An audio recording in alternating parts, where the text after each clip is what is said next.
And one of those ministers who is handling this delicate crisis for the government is the Minister of Public Safety, Bill Blair, and he is with me now. Minister Blair, good to see you again. Thanks for coming to speak with me. The RCMP's offered to leave that temporary detachment on Wet'suwet'en territory and pull back to the town of Houston, which incidentally is also in the Wet'suwet'en territory. But have you had any response to that offer? Have you heard from the RCMP or from the hereditary chiefs that this works for them and now maybe we can move forward? Well, first of all, I think the move by the RCMP was very positive and also very responsive and responsible. For their mission there right from the outset has always been to keep the peace and to resolve the conflict that exists in that territory as peaceably as possible, and they've been working tirelessly on that. And they evaluated the evolving circumstances and they made the decision to deploy their officers and change their posture on the territory and in particular on that roadway. And that was exactly what the hereditary chiefs had asked for. And so, I think it is a very positive move, and I think it does create a path now to the peaceful resolution of this situation. I will tell you, I think we've come to the time where the barricades have to be removed because the impact on Canadians is very, very significant. So what does that mean? Well, what it means is... for a couple of weeks now, we've been hearing your government say that, look, we're looking for a peaceful way out. We're looking for a peaceful, a negotiated way to end these barricades. And what it means to me, Peter, is... But there haven't been any meetings yet, and now... there's been ongoing discussion between Minister Miller and Minister Bennett, and Miller in particular is in very regular contact with people. But I sense a change in your posture now, saying you're now being clear that the barricades have to come down. I believe that, we listen very carefully. We have been committed to peaceful resolution, and we have a long-term commitment to ongoing dialogue on reconciliation. All of those things are terribly important to us and to Canadians.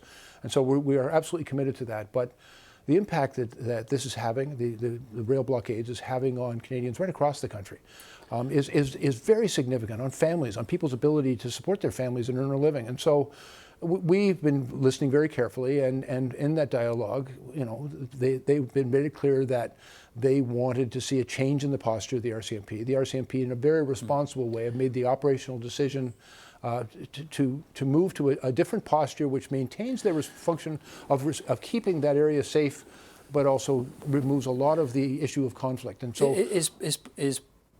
and again, I think I detect a change in the government's posture with the conversation we're having here, that time is running out on this process of peaceful negotiation and trying to find fair?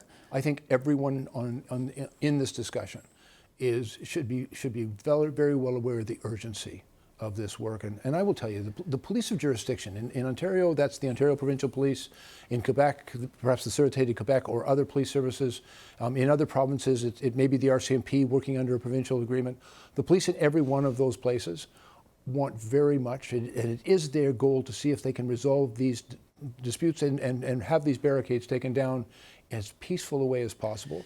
And we've been trying to support that by engaging the leaders in an ongoing discussion and to try to resolve the issues that they raised. We've made real progress on that, and so we believe that it is time to move forward. You've had no progress on that? I think we've made real progress on that, and which you still haven't is a meeting, despite a number of different overtures. I mean, let me throw this out. I really want to convey to the Indigenous leadership that we have, and in particular Mark Miller has been working with. We need them to come to the table. We believe the patience of the government running out here. You know what? I'm not going to indulge myself in impatience. We've got a job to do, and our job is to uphold the law, keep people safe, and also to address the impact that these barricades and this disruption of service is having on ordinary Canadians. And so we are seized with the urgency of that. I guess we're not going to stop working hard on it. It strikes me as watching this that your level of urgency is a different level of urgency than the hereditary chiefs.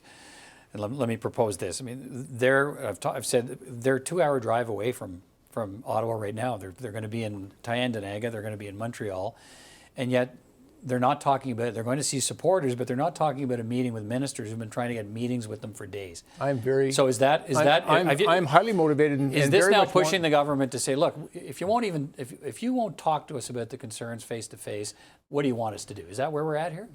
Peter, I'm still absolutely committed to a peaceful resolution of this situation, to have those barricades removed. if that peaceful resolution of this dispute cannot be achieved, When will you know that? then, well, I believe We're there. Well, and I will tell you, I've been involved in a lot of negotiations over the course of my life, and I think it's a mistake to start setting deadlines and issuing ultimatums, and I'm not doing that. But I want everyone to understand there's an urgency to the work we need to complete here because of the impact this is having on everyday Canadians. And I'm also concerned. I don't want to see Canadians lose their confidence or their support for the reconciliation agenda. And so I think there is an urgency to getting this resolved. I know that the premiers feel that same sense of urgency, and their police services want to do it as well. We want a peaceful resolution, and we're working hard to achieve it. Okay, but so you're suggesting what I'm hearing is that again, the patience is running out. Are we talking? I know you don't want to put deadlines, but people watching want a deadline. I know. People who've lost jobs or losing jobs, being laid off, municipalities who can't get supplies or soon not going to be able to get supplies, want to know if they should be preparing for 2 more weeks of this, 2 more days of this. What can you tell them tonight? I can tell them that I understand the urgency of bringing this to a successful and peaceful resolution, and we're working full out to get that done for them. And the pain that they have been experiencing, the worry and anxiety of the job security and even just people's ability to get around the country, that really is front of mind for us in these discussions.